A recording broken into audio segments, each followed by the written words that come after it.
하나님의 은혜가 날마다 우리의 삶 가운데 넘쳐 흐르기를 바랍니다. 우리가 하나님을 의지하고 하나님을 바라보고 기도하면 하나님은 늘 우리와 함께하여 주시고 우리의 기도를 응답하시는 하나님인 것을 우리가 믿음으로 선포할 수 있습니다.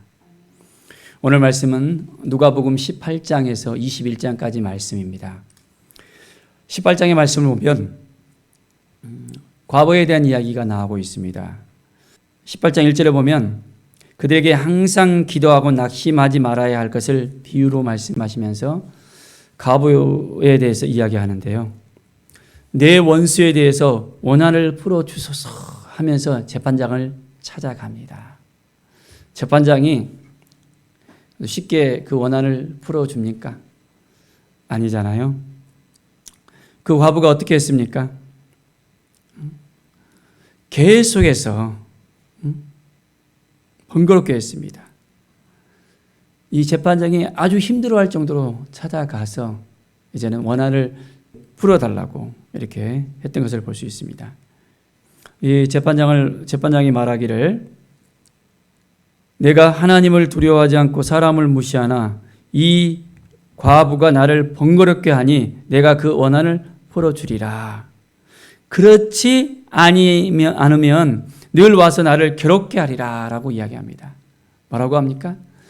늘 와서 괴롭게 한다는 거예요. 그러니까 내가 그 괴로움 때문에라도 이 과부의 그 원한을 풀어주겠다라고 이야기합니다.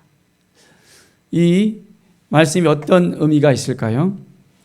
6절에 보면 주께서 말씀하십니다. 불의한 재판장이 말하는 것을 들으라 말씀하시면서 7절에 하나님께서 그 밤낮 부르짖는 택하신 자들의 원한을 풀어주지 아니하시겠느냐라고 이야기합니다. 우리가 밤낮 부르짖으면서 하나님 앞에 나아간다면 하나님께서 우리의 기도를 들어주실까요? 안 들어주실까요? 우리는 정말 하나님 앞에 온전하게 서서 하나님의 뜻을 구하면서 하나님께 나가는데 우리 하나님을 더 의지하면서 우리 하나님 앞에 온전히 나가야 되겠습니다. 그들에게 오래 참으시겠느냐? 내가 너에게 이르노니 속히 그 원한을 풀어주리라. 우리의 기도가 하나님 앞에 응답되어질 것을 믿음으로 선포하고 나갈 수 있어야 되겠습니다. 매일매일 우리의 삶 가운데 얼만큼 우리는 기도하고 있습니까? 우리의 기도가 그냥 대충 하는 기도입니까? 오늘 과부가 했던 그 기도처럼 과부가 정말 재판장에게 간절하게 호소했던 것처럼 재판장이 힘들어할 정도로 그 원한을 풀어주지 아니하면 재판장을 계속 어렵게 한다는 것을 그 재판장이 알듯이 우리는 얼만큼 하나님 앞에 나아가고 있습니까? 평안하십니까? 그래서 기도를 하지 않은 것입니까? 아니면 지쳐서 기도를 하지 않는 것입니까? 기도에도 응답이 없어서 기도하지 않는 것입니까? 왜 우리가 하나님 앞에 절실하게 기도하지 않은 걸까요? 하나님은 우리가 온전히 전적으로 주님을 바라보면서 기도하기를 원하십니다. 오늘 이 새벽에 우리가 그렇습니다. 하나님, 나의 마음을 아시죠? 나의 힘든 점을 아시죠? 나의 어려운 점을 아시죠? 나의 고달픔을 아시죠? 하나님께서 내 기도를 응답해 주십시오 하면서 간절한 마음으로 기도합시다. 그러면 하나님께서 우리의 모든 소원을 응답하여 주실 것입니다.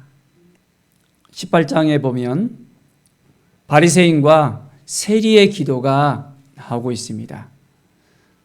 바리새인은 어떻게 기도하고 세리는 어떻게 기도했습니까? 바리새인의 그 기도를 한번 보십시다. 11절입니다. 따로 서서 기도했는데요. 하나님이여, 나는 다른 사람들 곧 토색, 불의, 간음을 하는 자들과 같지 아니하고 이 세리와도 같지 아니함을 감사하나이다. 나는 일에 2번씩 금식하고 또 소득의 11조를 드리나이다. 이렇게 기도했다고 합니다. 무슨 기도입니까? 자기의 의로움을 드러내는 기도입니다. 나 이렇게 살았어요. 나 하나님 앞에 정말 하나님 보시기에 아주 좋게 살았습니다 하면서 하나님 앞에 간절함이 아니라 하나님 앞에 자기를 드러내는 그 기도를 했던 것을 볼 수 있습니다. 나는 저 세리와도 같지 않아요. 나 보십시오. 헌금 잘하잖아요. 금식도 잘하잖아요.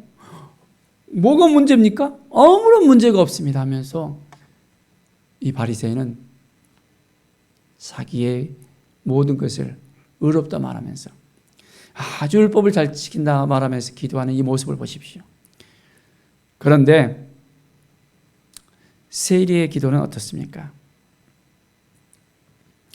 멀리 서서 감히 눈을 들어 하늘을 쳐다보지도 못하고 가슴을 쳤다고 했습니다. 가슴을 치면서 하나님이여 불쌍히 여기소서 나는 죄인이로소이다.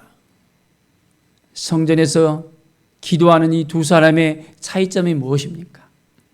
이 세리는 죄인이잖아요. 당연히 불쌍히 여기달라고 하는 것은 당연하지.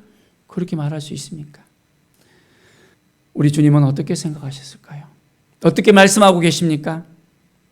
14절에 보십시오. 저 바리새인이 아니고 이 사람이 의롭다 하심을 받고 그의 집으로 내려갔느니라. 무릇 자기를 높이는 자는 낮아지고 자기를 낮추는 자는 높아지리라. 우리 주님은 말씀합니다. 겸손하게 하나님 앞에 나오는 자를 하나님께서 받으신다는 것입니다. 나는 의롭다 하면서 자기를 높이면서 자기를 드러내기를 원하는 사람은 하나님께서 받으신다고 말씀하십니까? 아닙니다. 철저하게 자기를 낮추는 사람, 하나님 앞에 무릎으로 나가는 사람, 그 기도를 하는 사람을 하나님께서 받으신다는 이 사실을 우리는 분명히 알아야 됩니다.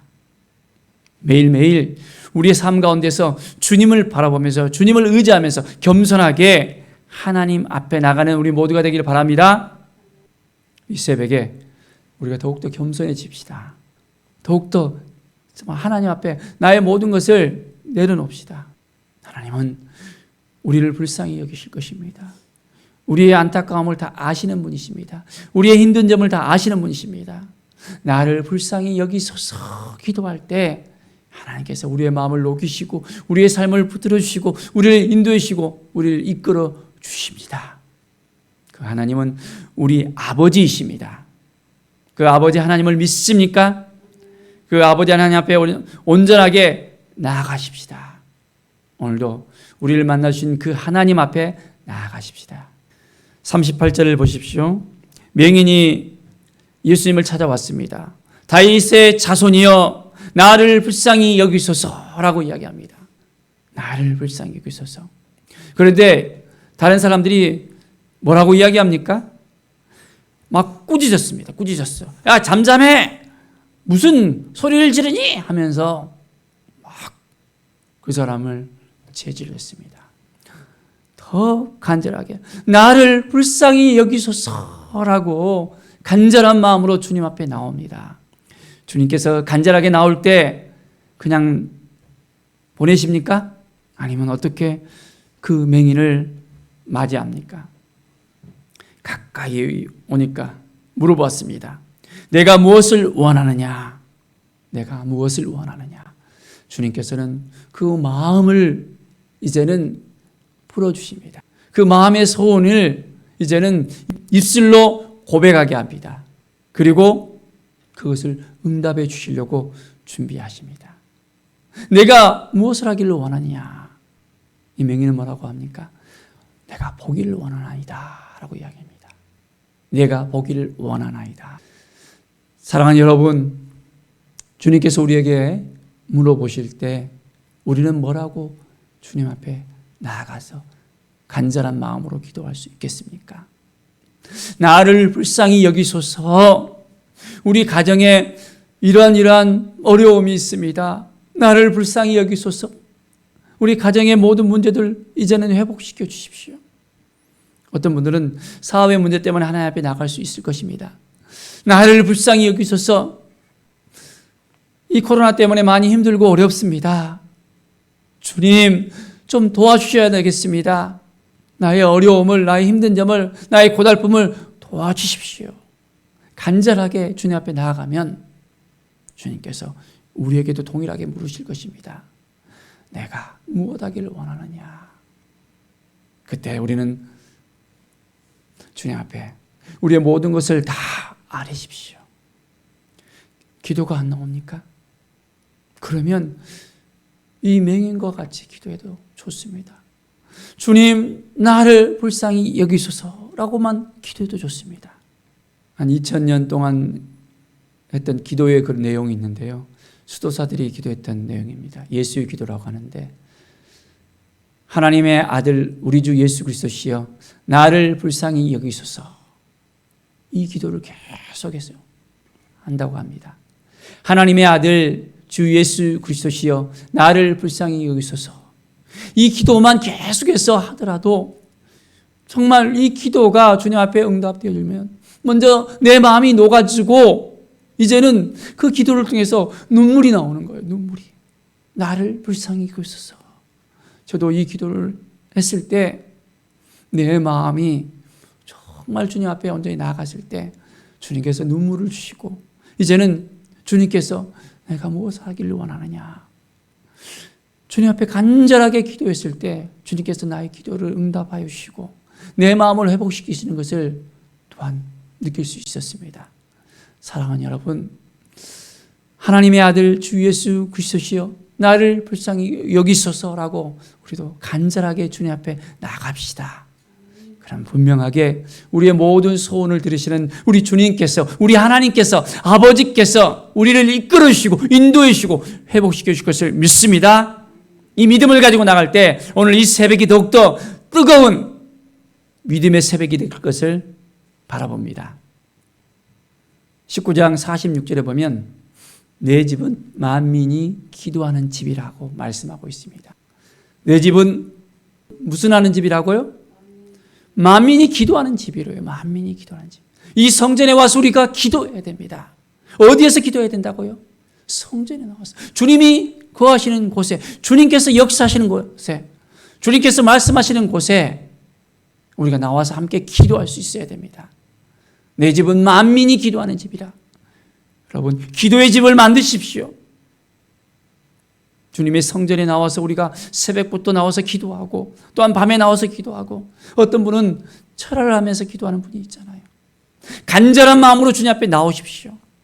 혹시 예배당에 나와서 기도할 수 없습니까? 그렇다면 가정이 성전을 만드십시오. 가정이 기도하는 집으로 만드십시오. 그럴 때 하나님께서 그곳 가운데서도 함께 하실 것입니다. 바로 우리가 하나님의 성전된 하나님의 집이잖아요. 바로 우리 자신이 기도하는 집이 되어야 됩니다. 뭐가 되어야 된다고요? 우리 자신들이 기도하는 집이 되어야 돼요. 내가 무시로 기도해야 됩니다. 나의 삶이 기도하는 삶이 되어야 됩니다. 매일매일 우리의 삶은 기도가 끊이지 않아야 됩니다. 쉬지 말고 기도하라 했습니다. 뭐라고요? 쉬지 말고. 쉬지 않는다는 것이 어떤 의미입니까? 여러분, 지금도 여러분 공기를 마십니까? 산소를 호흡하고 있습니까? 만약 산소를 호흡하지 않는다면, 공기를 마시지 않는다면 여러분 어떻게 되죠? 죽는 것입니다. 마찬가지로 우리가 기도하지 않잖아요. 그러면 영적인 죽음이에요. 영적으로 우리가 죽어있는 상태에 도달하게 된다는 것을 말하는 것입니다. 쉬지 말고 기도하라. 매일매일 우리의 삶 가운데는 주님께 더 가까이 나가면서 기도할 수 있어야 됩니다. 그럴 때 항상 주님의 놀라운 은혜가 우리에게 임할 것을 믿음의 눈으로 바라보십시오. 사랑하는 여러분, 기도하는 집을 만들 것을 선포하십시오. 결단하십시오. 기도하십시오. 하나님이 우리와 함께 하십니다. 20장의 말씀을 보면 부활 논쟁 가운데서 칠형제가 있는데, 이 형제들이 계속해서 죽어나갈 때 그 아내들을 동생들에게 이제 줬습니다. 형수취사제로서 유대의 그런 법이 있는데요. 그러면 이 여자는 죽은 다음에 천국에 가서는 누구의 아내가 되겠습니까? 라고 물어봅니다. 이때 어떤 대답이 들려졌습니까? 예수님께서 말씀하십니다. 우리 하나님은 아브라함의 하나님이요, 이삭의 하나님이요, 야곱의 하나님이라고 말씀하십니다. 죽은 자의 하나님이 아니라 살아있는 자의 하나님이라고 말씀합니다. 우리 하나님은 살아있는 자의 하나님입니다. 우리와 함께 하시고 우리를 인도해 주시고 우리를 지켜주시고 우리를 붙들어주시는 하나님이십니다. 우리의 모든 삶 가운데서 역사하시고 이끌어주시는 하나님이십니다. 그 하나님을 바라보고 나가야 되는데 죽은 자의 하나님을 바라보면 안 된다는 것이잖아요. 늘 우리가 기도할 때 살아계신 그 하나님과 함께 오늘도 동행하면서 나가길 바랍니다. 자, 21장 36절에 보면 인자 앞에 서도록 항상 기도하며 깨어있으라 말하고 있습니다. 어떻게 있으라고요? 인자 앞에 있을 때 항상 깨어있으라. 어떤 상황 가운데서 이러한 말씀을 합니까? 유대가 이제 멸망당하는 그런 상황 가운데 놓여졌습니다. 돌 위에 돌 하나라도 남지 않는다고 이야기합니다. 성전이 파괴가 되어지고 AD 70년경에 완전히 이제는 로마의 티투스 장군에 의해서 그 성전에 있는 모든 금부지들이 다 탈취당하는 역사가 일어납니다. 그러니까 어떻게 해요? 성전에 불이 났을 때 돌에 금이 들어갔을 때 이제는 돌들을 다 이제 샅샅이 뒤지면서 금들을 다 채취해 갔던 것을 볼 수 있습니다. 통곡의 벽만 남아있는 예루살렘을 우리가 볼 수밖에 없습니다. 환란이 그들에게 찾아옵니다. 재난이 그들에게 찾아옵니다. 어렵고 힘든 일들이 계속해서 그 이스라엘에 밀려옵니다. 어떻게 해야 됩니까? 깨어서 기도하라고 합니다. 주님이 다시 오신다고 약속하십니다. 우리 주님의 그 임재하심을 바라보면서 우리는 깨어서 기도할 수 있어야 되겠습니다. 우리의 삶 가운데 힘들고 어려운 일들이 생길 수 있습니다. 낭망되어질 일이 생길 수 있습니다. 고달픈 일이 생길 수 있습니다. 그런데 우리에게는 희망이 있습니다. 기쁨이 있습니다. 감사가 있습니다. 왜 그렇습니까? 우리 주님이 우리와 함께 하시고 또한 주님이 우리에게 다시 오시겠다고 약속하셨고 또한 이 땅이 하나님께서 통치하시는 정말 하나님의 나라가 되어지지만은 또한 우리에게 있어서는 우리의 본향인 아버지의 품 안에 우리가 거할 수 있잖아요. 천국에 갈 수 있잖아요. 이 땅에서도 기쁨이 되어지고 하나님의 나라에 가서도 기쁨이 되어지고 우리 모두의 삶 가운데서 기쁨과 감사가 넘쳐나는 삶, 날마다 깨어서 기도하면서 주님과 동행하면서 살아가는 귀한 날들이 되어지기를 간절히 축원드립니다.